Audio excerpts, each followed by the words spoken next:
ओम शांति। 30/8/2022 की मुरली है।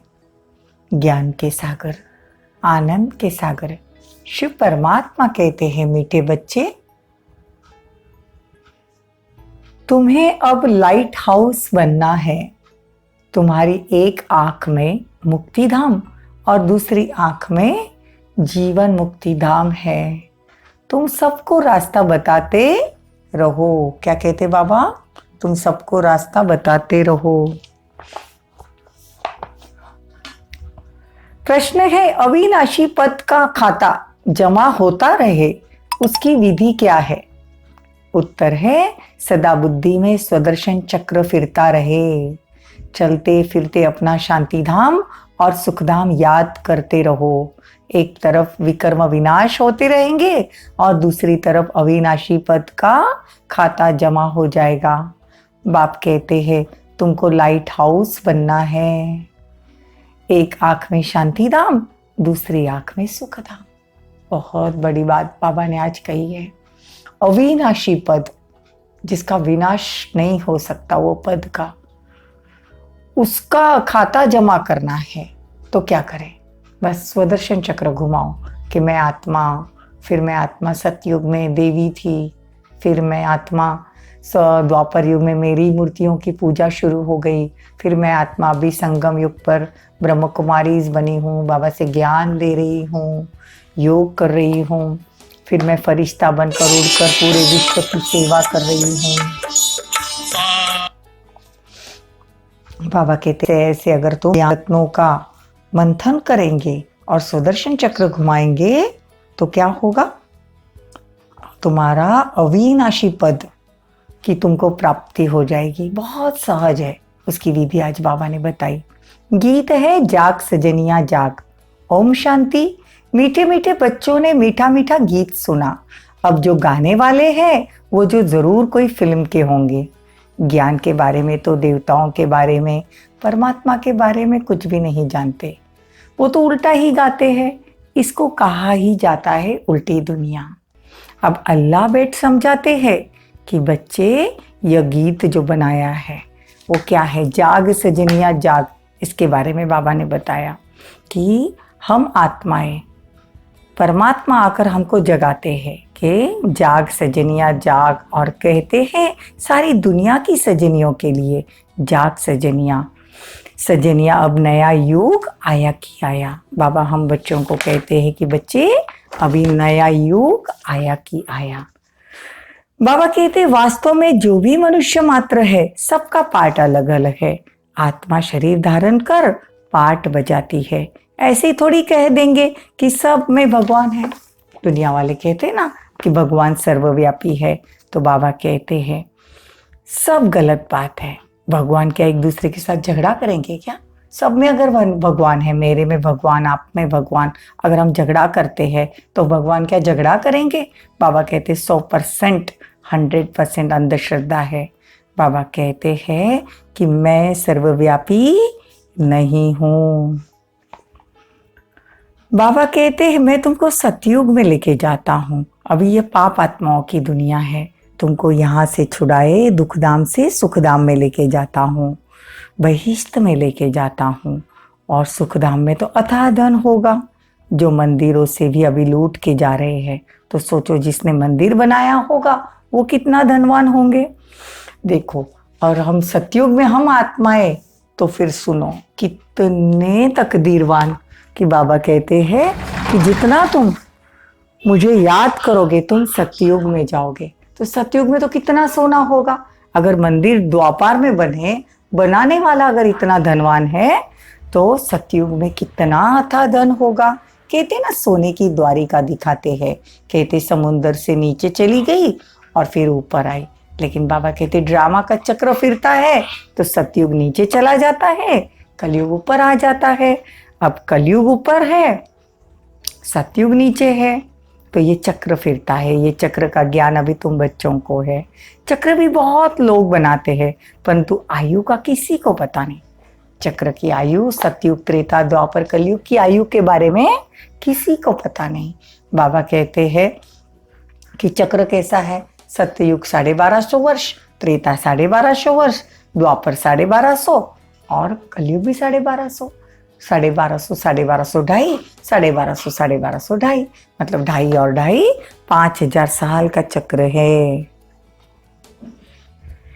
बाबा कहते हैं परंतु इसकी आयु का किसी को पता नहीं, रियल चक्र का तो किसी को पता नहीं। तुम्हारी बुद्धि में तो सारा ज्ञान आ गया। चक्र कैसे घुमाना है बाबा ने बताया ना, खुद को आत्मा समझना है, फिर शांति धाम को जाना है, फिर सुखधाम में आना है, फिर द्वापर में खुद की मूर्तियों की पूजा हो रही है वो देखना है, और अभी कलयुग के अंत में संगम युग पर हम परमात्मा के साथ ब्रह्म कुमारी बन जाते हैं ना, तो परमात्मा के साथ हमारा योग रहता है और फिर हम फरिश्ता बन जाते हैं। बस इसको ही स्वदर्शन कहा जाता है। तो बाबा कहते चक्र घुमाते रहेंगे तो भी तुम्हारे विकर्म विनाश हो जाएंगे। ये चक्र फिरता है, चक्र का ज्ञान भी तुमको है, चक्र भी बहुत लोग बनाते हैं लेकिन आयु का पता नहीं। तुम्हारी बुद्धि में सारा ज्ञान है। स्वदर्शन चक्र फिराते रहो तो तुम्हारे विकर्म विनाश होंगे। ये ज्ञान की बातें है। तुम जानते हो हम स्वदर्शन चक्र फिराते रहते हैं, इससे हमारे विकर्म विनाश हो जाएंगे और दूसरी तरफ अविनाशी पद का खाता भी जमा हो जाएगा। तो बाबा कहते हैं कि स्वदर्शन चक्र घुमाना भूलना नहीं चाहिए। हम ब्राह्मण बच्चे भी भूल जाते हैं। आज बाबा टेंशन दिलवा रहे हैं। बाबा कहते लाइट हाउस बनकर सबको रास्ता बताओ। एक आंख में शांति धाम, दूसरी आंख में सुख धाम। तुम्हारा मंत्र ही है मन मना भव मध्याजी भव। मन मना भव मतलब परमात्मा को याद करो शांति धाम में, परम धाम में, और मध्याजी भव मतलब सुख धाम, सतयुग को याद करो। बस इतना याद करने से ही हमारे विकर्म विनाश भी होंगे और हमको सतयुग में अच्छा पाठ मिलेगा। देखो आज बाबा नए नए बच्चों के लिए समझा रहे हैं। ऐसे तो सभी को करना है लेकिन नई आत्माओं को स्वदर्शन चक्र कैसे घुमाना है ये बाबा रास्ता बता रहे हैं। बाबा कहते हैं शांति धाम और सुखधाम, ऐसी अवस्था में बैठे बैठे किसी को साक्षात्कार हो सकता है। अगर हम सुखधाम और शांति धाम को याद करते बैठे हैं तो सामने वाले को हमारे से साक्षात्कार होगा या उनको भी साक्षात्कार होगा। कोई सामने आते ही है तो साक्षात्कार कर सकते हैं। हमारा काम ही यह है, वहाँ तो कुछ है ही नहीं। तो तुम बच्चों को अब प्रैक्टिस करनी है, सबको रास्ता बताना है। दुनिया बहुत दुखी है, सबके दुख दूर करने हैं। उसमें सिर्फ 2 बातें याद रखनी है, एक सुखधाम, एक शांति धाम। अल्फ मतलब अल्लाह, बे मतलब बादशाही। अल्फ मतलब मुक्ति धाम में अल्लाह को याद करो मतलब परमात्मा को याद करो। बे मतलब बादशाही मतलब जीवन मुक्ति को याद करो। देखो अभी तो दुख की दुनिया है ना, तो सबको जीवन में क्या है, मुक्ति धाम। जीवन मुक्ति तो किसी को नहीं, सबको बंधन है। तो बाबा कहते हैं मुक्ति धाम का रास्ता बताओ, सुख का रास्ता बताओ, जीवन मुक्ति धाम का रास्ता बताओ। बाप कहते मुझे याद करो और सुख धाम शांति धाम को याद करो तो बेड़ा पार हो जाएगा। पहले पहले जरूर घर जाना है, परम धाम जाना है अपने घर। फिर क्या कहेंगे, फिर सुख धाम शांति धाम को याद करो तो बेड़ा पार हो जाएगा। पहले पहले जरूर घर जाना है। अच्छा कोई कृष्ण को मानने वाला हो तो उनको बोलो कृष्ण तो सतयुग में था ना, नई दुनिया को याद करो। सतयुग को याद करो तो सतयुग में चले जाएंगे। इस पुरानी दुनिया से नाता तोड़ो, पवित्र तो जरूर बनना है। वहाँ कोई अपवित्र होता नहीं। किसी भी प्रकार की युक्तियाँ रचनी चाहिए। ऐसी युक्तियाँ रचेंगे तो दुनिया वालों को रास्ता बता सकेंगे। बच्चे लिखते हैं बाबा सर्विस कम है, ठंडाई है। बाप कहते बच्चों में ठंडाई है, सर्विस तो बहुत कर सकते हैं। मंदिरों में जाओ, कितने मंदिर है। अरे बाप कहते मेरे भक्तों को ज्ञान दो ना, शिव के मंदिर में जाओ। तुम भी भगत थे ना, अब कृष्णपुरी के देखो मालिक बन रहे हो। कृष्णपुरी वैंकुट को याद करेंगे, वैंकुट राम राज्य को ही नहीं कहेंगे, वैंकुट तो लक्ष्मी नारायण के राज्य को कहेंगे। ये सारा चक्र तुम्हारी बुद्धि में अभी है। फिर बाप के पास मधुबन जल्दी जल्दी जाना है रिफ्रेश होने के लिए। रिफ्रेश होकर जाएंगे तो बाबा से मिलेंगे। ऐसा नहीं सोचो कि वहाँ दक्षिणा देनी पड़ेगी। बाबा कहते ऐसे को तो हम महामूर्ख कहेंगे।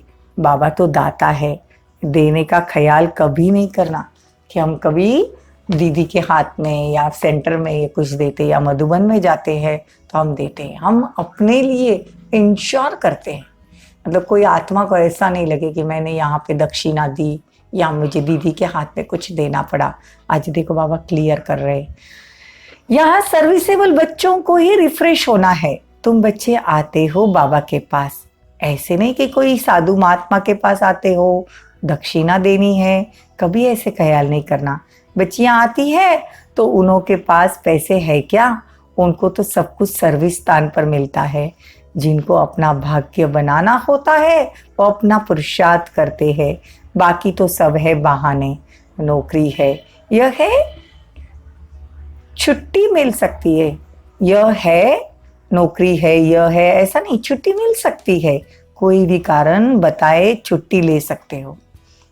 जॉब में अगर आपको झूठ बोलना भी पड़े तो बाबा कहते हैं युक्ति से कहकर झूठ कहकर भी छुट्टी ले सकते हो। इसको कोई झूठ थोड़ी कहेंगे, इन जैसा सच तो कोई है नहीं, परंतु बाप का इतना कदर नहीं है। छुट्टी नहीं मिलती, कैसे झूठ बोलूं? बाबा कहते कदर नहीं है, कितनी भारी खजाना मिलता है। बाबा तो कोई दूर नहीं है, यहाँ भी रहते हैं अपनी उन्नति के लिए। रिफ्रेश होने आ जाना, रिफ्रेश होने से बहुतों का कल्याण कर सकते हो। बाबा कहते कभी कोई कड़वा शब्द नहीं बोलना चाहिए, अगर कोई बोले तो सुना सुना कर देना चाहिए। अगर फिर सुनते हैं फिर बोल लेंगे तो फिर क्रोध आ जाएगा। क्रोध का अंश भी तो बहुत नुकसान कर देता है। क्रोध, किसी को क्रोध करना यह भी दुख देना है। बाप कहते दुख देंगे तो दुखी होकर मरेंगे, बहुत सजाएं खानी पड़ेगी। अच्छा, मीठे मीठे सिकी लदे बच्चों प्रति माता पिता बाप दादा का याद प्यार और गुड मॉर्निंग। रूहानी बाप की रूहानी बच्चों को नमस्ते।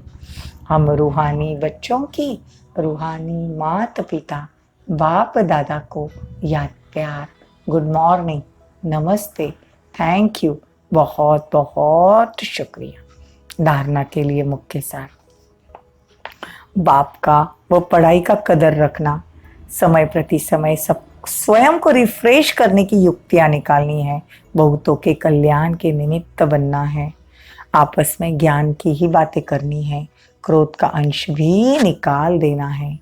कोई कड़ुआ शब्द बोले तो सुना न सुना कर दो।